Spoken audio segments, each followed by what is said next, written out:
Hello my dear friend, कैसे हो आप लोग। आई होप कि आप लोग बहुत ही अच्छे होंगे और अपने अपने एग्जाम की तैयारी बहुत ही अच्छे से कर रहे होंगे। तो दोस्तों, आज की क्लास में हम लोग क्या स्टडी करने वाले, थंबनेल पे आप लोगों ने देख लिया होगा। नोट्स के अकॉर्डिंग हम लोग तैयारी कर रहे हैं। आज की क्लास में हम लोग क्लास 10 के साइंस में चैप्टर फर्स्ट में आज हम लोग क्या पढ़ने वाले हैं, द्विघात द्विघात नहीं भाई क्या विस्थापन अभिक्रिया और द्विविस्थापन अभिक्रिया है कि नहीं। इससे पहले वाले क्लास में हम लोगों ने बहुत कुछ स्टडी कर लिया था। आज हम लोग पढ़ेंगे विस्थापन अभिक्रिया, जिसे हम एकल विस्थापन अभिक्रिया भी कहते हैं, और द्विविस्थापन अभिक्रिया। ठीक है, तो चलिए बिना समय गवाए हम लोग आज की क्लास को स्टार्ट करते हैं। देखिए, पहले मैं आपको बता देता हूँ, पहले आपको बता चुका हूँ। अगर आप नए व्यूअर हैं, नए स्टूडेंट मेरे चैनल पर नए बार आए, तो मैं आपको बता देता हूँ कि हम लोग क्या कर रहे हैं। हम लोग एक चैप्टर वाइज स्टडी कर रहे हैं। आई मीन चैप्टर्स में दो मतलब क्या कहते हैं, नोट्स के अकॉर्डिंग स्टडी कर रहे हैं। उसमें जितने भी कन्फ्यूजन है सारे नोट्स में अभी हम लोग देख रहे हैं। उसके बाद जैसे नोट्स कंप्लीट हो जाएगा तो हम लोग क्वेश्चंस को देखेंगे। उसके बाद मोस्ट इंपॉर्टेंट ऑब्जेक्टिव देखेंगे, शॉर्ट को देखेंगे और लॉन्ग को क्वेश्चंस को देखेंगे। तो अभी हम लोग चल रहा है, अभी हम लोग क्या करें, चैप्टर को नोट्स के अकॉर्डिंग चल रहा है ना। मतलब हम लोग चैप्टर नोट्स की स्टडी अभी हम लोग कर रहे हैं। चैप्टर नोट्स में हम लोग कहाँ तक स्टडी कर चुके थे, ये हम आपको पहले बता दूँ कि ये जो है एग्जाम के लिए काफ़ी इंपॉर्टेंट नोट्स है। अगर चाहे इसे डाउनलोड करना तो डाउनलोड भी कर सकते हैं। आप इस वेबसाइट पर जाकर के डाउनलोड जाके इस नोट को कर सकते हैं। जाके लिखिए ncrtconcept.com बिना स्पेस दिए हुए, यहाँ पे बिना स्पेस दिए हुए अगर आप ऐसे लिखिएगा ncrtconcept.com तो आएगा, और उस पर जो डॉक्यूमेंट चाहिए, जो भी नोट्स चाहिए, वो जाके आप नोट डाउनलोड कर सकते हैं। चलिए, तो सबसे पहले मैं आपको बता दूं कि पहले हम लोगों ने रासायनिक अभिक्रिया देखा था। इसके अंदर ये वाला काफ़ी इंपॉर्टेंट था, मैंने आपको बताया था। ठीक है, उसके बाद हम लोगों ने देखा था रासायनिक समीकरण, जो कि मैंने बताया था ये वाला काफ़ी इंपॉर्टेंट था, है कि नहीं। और ये काफ़ी इम्पॉर्टेंट था। ठीक है, और ये कई बार एग्जाम में पूछ दिया जाता है। असंतुलित रासायनिक समीकरण को संतुलित करें। ठीक है, तो ये भी क्वेश्चंस को हम लोग हैंडल कर चुके थे, ये भी क्लास को अटेंड कर लिए होंगे। अगर अदरवाइज आप लोग नहीं देखें तो जाके जरूर देखिए, वीडियो का लिंक डिस्क्रिप्शन में दे दिया गया है।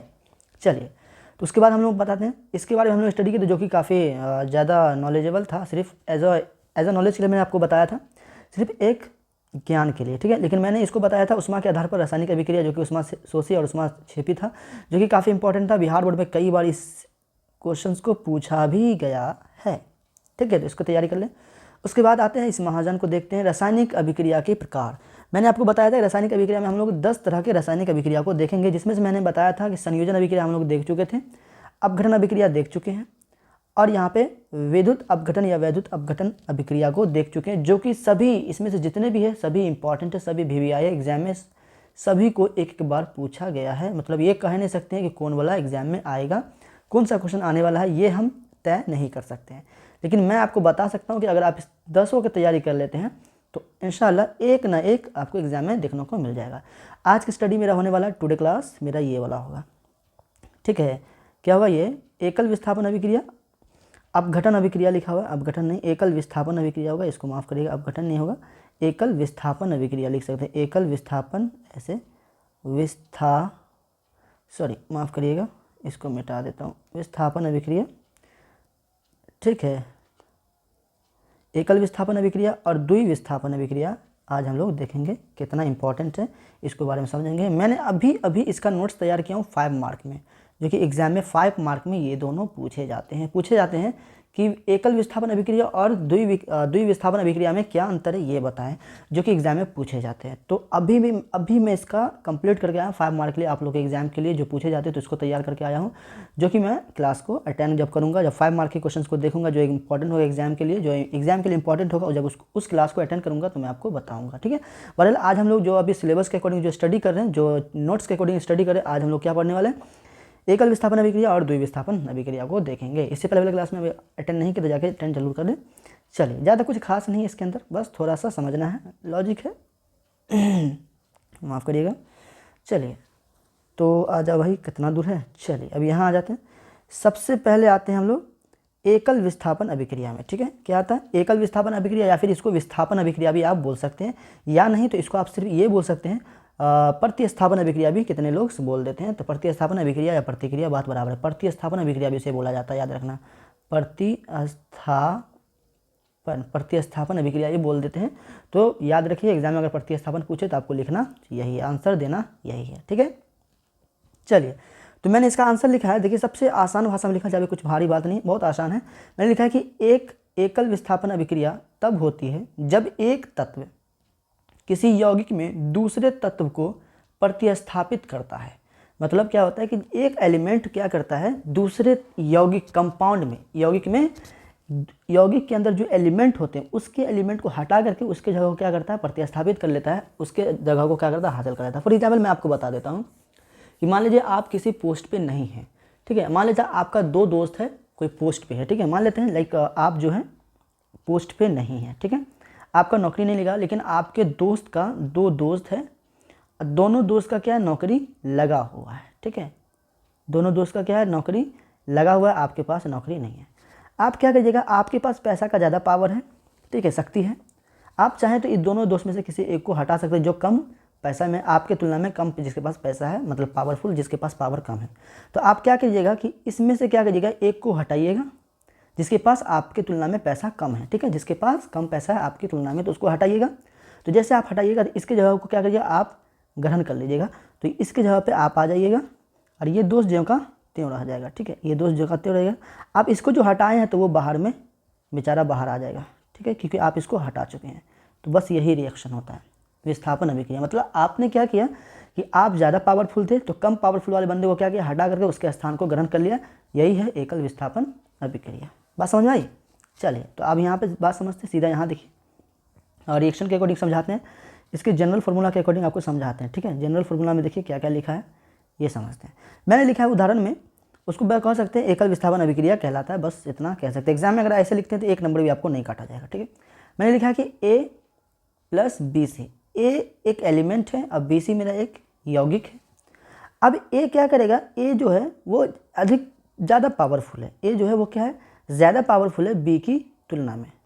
मतलब A जो है वो काफ़ी पावरफुल है, तो A क्या करेगा, इस B को हटा फेंकेगा और इसके जगह को क्या करेगा, ये ग्रहण कर लेगा, ठीक है। तो जैसे A B को हटाया तो B साइड हो गया और A C की जगह पे आ गया। तो यहाँ पे कहा हुआ एकल विस्थापन अभिक्रिया, मतलब एक क्या हुआ, एकल ही नहीं, एक ही को हटाया ना, तो एक एलिमेंट को हटा दिया और कंपाउंड के अंदर जुड़ गया। तो यहाँ पे क्या हो, एकल विस्थापन अभिक्रिया हो गया। बस इतना याद रखिएगा।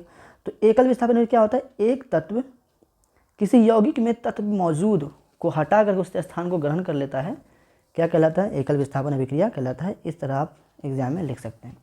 हमने लिखा है यहाँ पे कि A जो है मेरा एक तत्व है, अभिकारक में A जो है ये क्या मेरा तत्व है और BC मेरा क्या है, एक यौगिक है।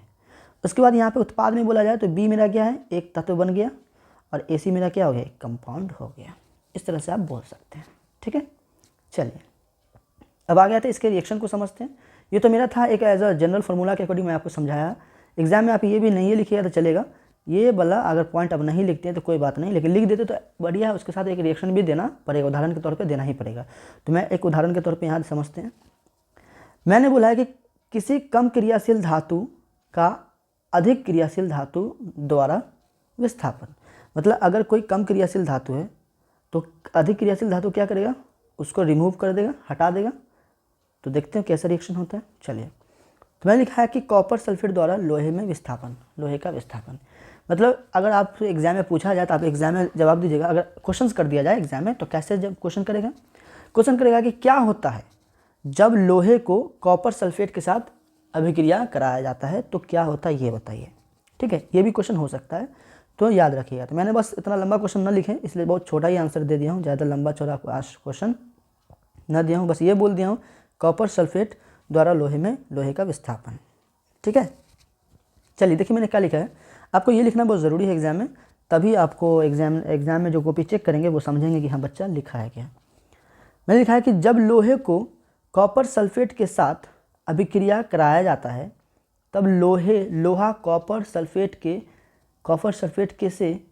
सल्फेट से या फिर यहाँ पे थोड़ा मिस्टेक हो, कॉपर सल्फेट में कॉपर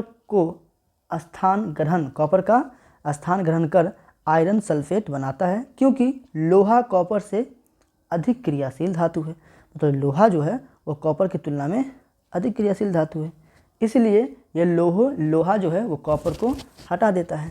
तो यहाँ पे देखिए जैसे मैंने लिखा, आयरन जो है हम कॉपर सल्फेट का रिएक्शन करवाते हैं तो ये आयरन क्या करेगा, कॉपर को हटा देगा।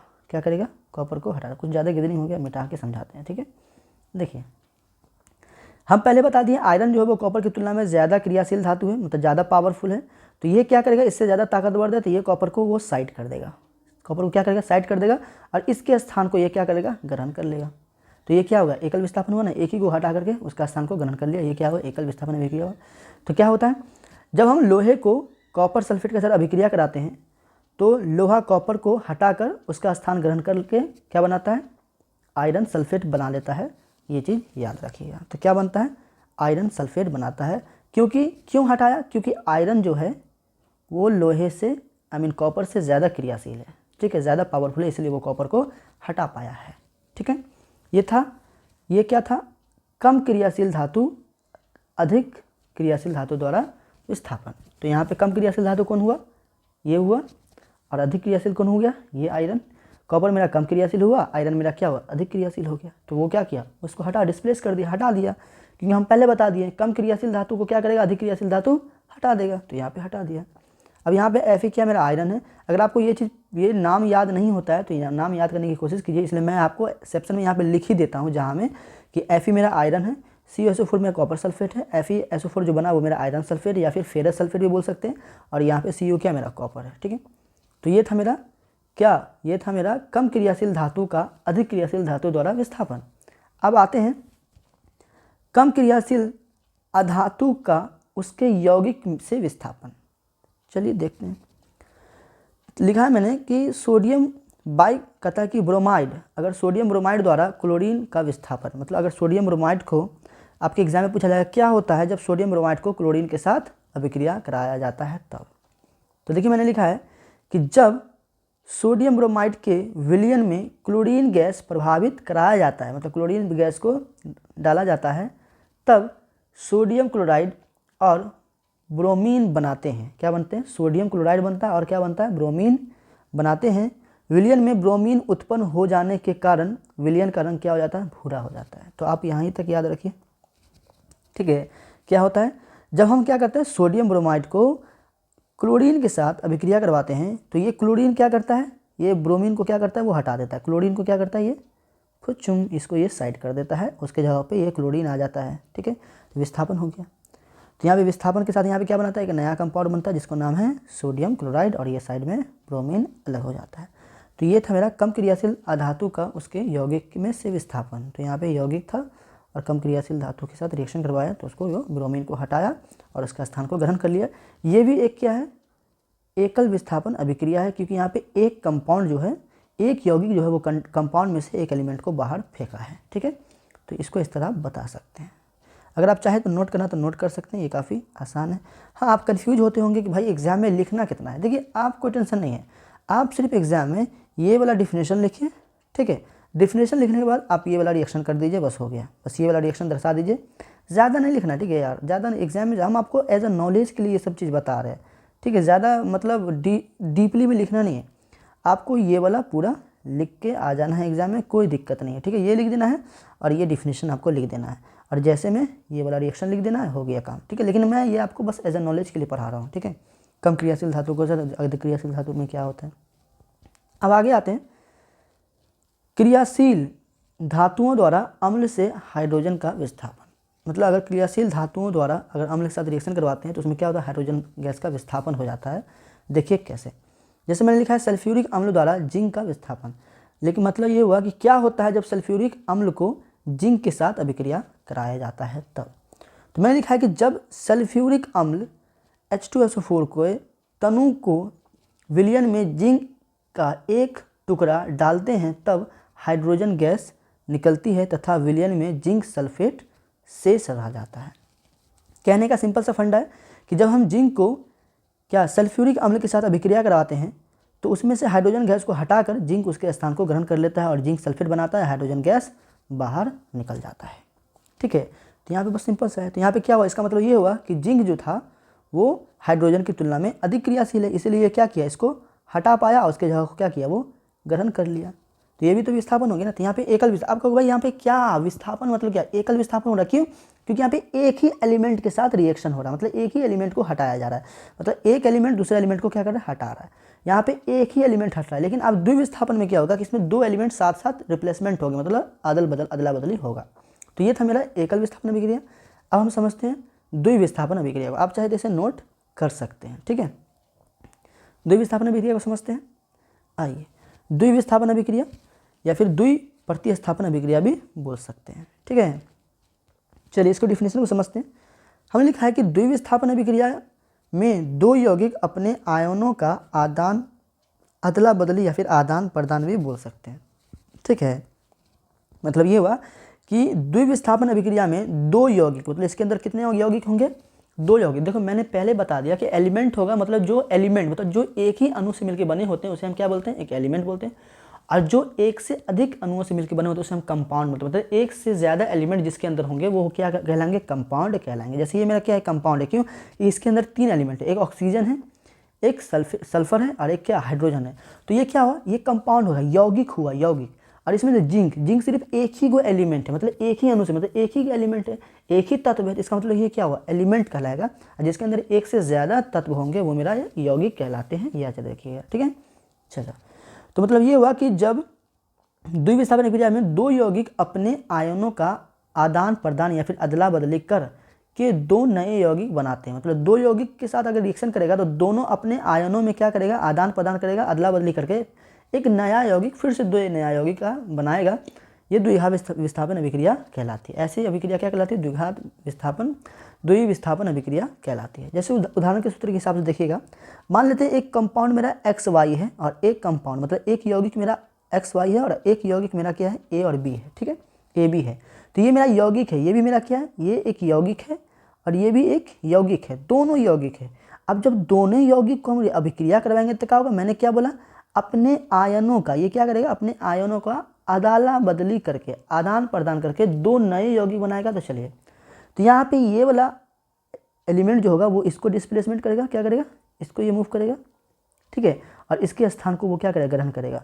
और ये इसको हटाएगा। तो चलिए, तो जैसे ये इसको हटा करके इसके जगह पे लेगा, इसका मतलब ये हुआ कि ये इसके साथ आ जाएगा।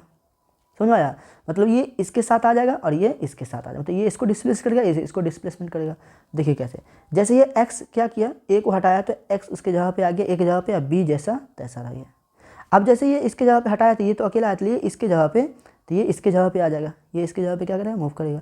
मतलब ये हुआ कि एक अपने आयनों का आदान प्रदान चल रहा है यहाँ पे। मतलब ये x बोला कि मैं इसके जगह पे आ जाऊँगा क्योंकि ये ज़्यादा अधिक क्रियाशील धातु है, तो ये इसको हटा देगा और इसके जगह को ग्रहण कर लेगा। अब इसमें बचा a, क्योंकि a को हटा दिया था। अब a क्या करेगा भाई, a तो अकेला हो गया, तो a सोचेगा मैं y की जगह पे, x की जगह पे आ जाता हूँ, तो ये x की जगह पे आ जाएगा, तो यहाँ पे YA बन जाएगा। तो ये क्या किया, अपने आयनों का आदान प्रदान कर रहा है। क्यों, क्योंकि ये दो एलिमेंट साथ में ऐसा हो रहा है, दो साथ ही साथ हो रहा है ना। देखो x एक बार हटा है तो x क्या किया, a को हटाया है, और x को जैसे a हटाया है तो a क्या किया, इसके साथ आ गया। तो दोनों क्या हुआ, इंटरचेंज हो रहा है एक दूसरे के साथ में, ठीक है। जैसे मान लेते हैं कि मान लें यहाँ पे दो दोस्त है, ठीक है, मान लें एक ये दोस्त है, ठीक है, एक ये दोस्त है, दो दोस्त खड़ा है साथ में बैठा हुआ, प्लस मान लें एक और दो दोस्त है, एक यहाँ है एक यहाँ, ठीक है।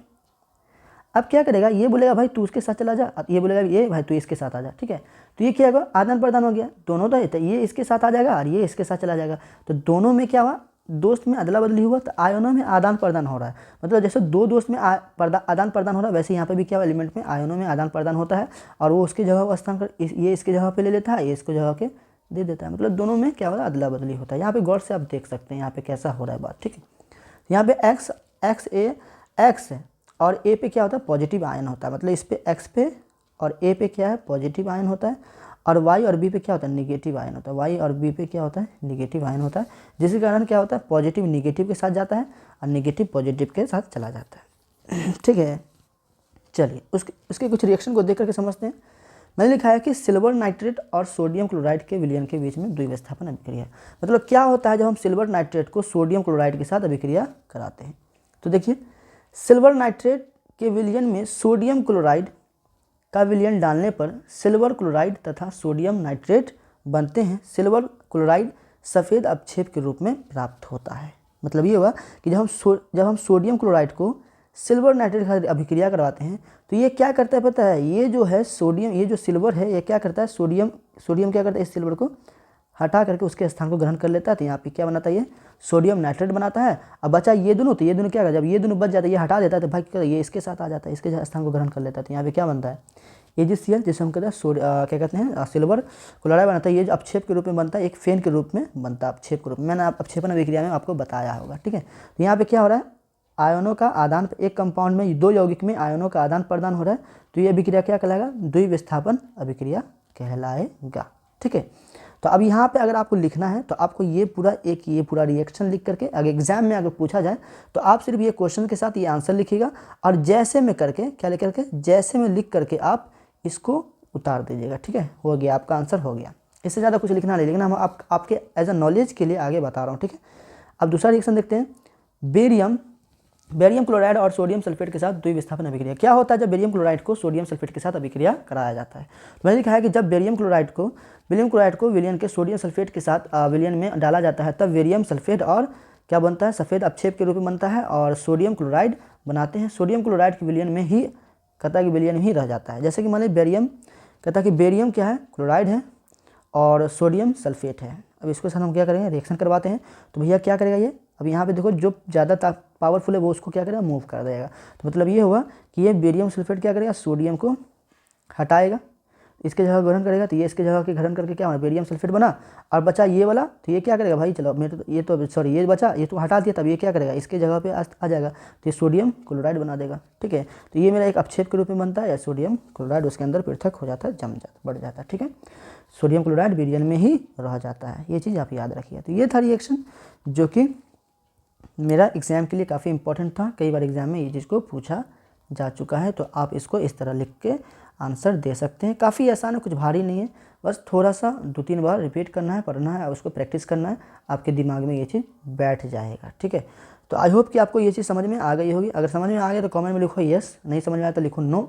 अदरवाइज़ हम डिसीजन कर लेंगे क्या हुआ, क्या गलती है, नहीं समझाने में क्या समझ में नहीं आया, वो भी कमेंट कर दो भाई, क्या समझ में नहीं आया। फिर से आपके लिए मैं वीडियो बना दूंगा इंशाल्लाह। समझ में जो चीज़ नहीं आया वो कमेंट जरूर कर देना, क्योंकि हमको पता चल जाएगा कि हाँ बच्चे को समझ में, आपको समझ में क्या क्या नहीं आया है, उस चीज़ पे फिर से डिस्कशन हम कर सकें। क्योंकि इसका डिस्कशन अभी चलता ही रहेगा, क्योंकि ये काफ़ी इंपॉर्टेंट है, कई बार एग्जाम में पूछा गया, तो इसका डिस्कशन हमेशा चलता ही रहेगा, आप टेंशन ना लें, ठीक है। तो आई होप कि आपको ये चीज़ सारा चीज़ क्लियर हो गया होगा। अगर आपको पिछला वीडियो देखना है जाके वीडियो देख सकते हैं, वीडियो का लिंक डिस्क्रिप्शन में दे दिया गया, सारे वीडियो का लिंक। अदरवाइज ना मिले तो प्ले लिस्ट में जाकर देख सकते हैं, प्ले लिस्ट में इसका लिंक दे दिया गया, ठीक है। चलिए आज के लिए इतना ही, फिर मिलते हैं, खुदा हाफिज़।